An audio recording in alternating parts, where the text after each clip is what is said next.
अस्सलाम वालेकुम।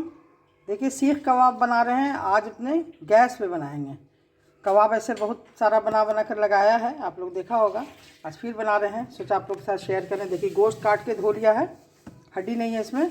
और गोश्त को वॉश करके मसाला देखिए दिया। प्याज तो पिसा हुआ ले लिया है, प्याज का पेस्ट बनाकर। ये थोड़ा सा 1 चमची पपीता है कच्चा, ये अदरक है और गरम मसाला का पेस्ट है।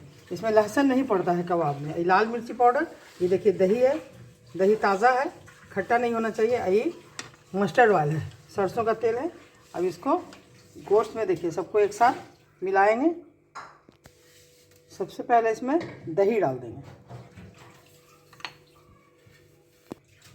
अदरक का पेस्ट डाल देंगे। ये पिसा हुआ प्याज है, उसको डाल देंगे। पिसा हुआ प्याज के बाद ये जो मसाला है, ये गरम मसाला, लाल मिर्ची पाउडर, पपीता का पेस्ट, ये सबको मिला देंगे। अच्छे मिलाने के बाद इसमें तेल डाल देंगे।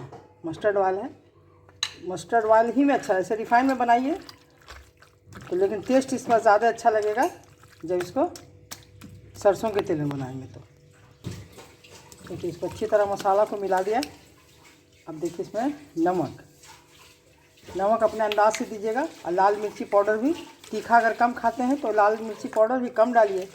वैसे गरम गोल मिर्च का तीता इसमें ज़्यादा अच्छा लगता है। गोल मिर्च, अदरक और छोटी इलायची, बड़ी इलायची, ज़ीरा का पेस्ट बनाकर, चाहे तो पाउडर भी डाल सकते हैं।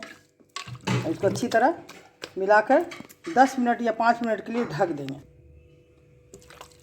देखिए अच्छी तरह मिला दिया है मसाला, खूब अच्छी तरह। मेन मज़ा कबाब का तभी आता है जब इस मसाला अच्छी तरह कम से कम 3-4 मिनट तक लगातार इसको गोश्त को इस तरह मैलते रहना है। इस तरह से मैल के एक तरफ करके, एक तरफ हो गया, इसको थोड़ी देर ढक देना है। देखिए ढकने के बाद फिर इसको सीख में पिरोएंगे, सारे गोश्त को उठाकर पिरोएंगे। इसका फिर दिखा रहे हैं आपको। 5 मिनट हो गया ढके हुए, खूब अच्छे से मल दिया।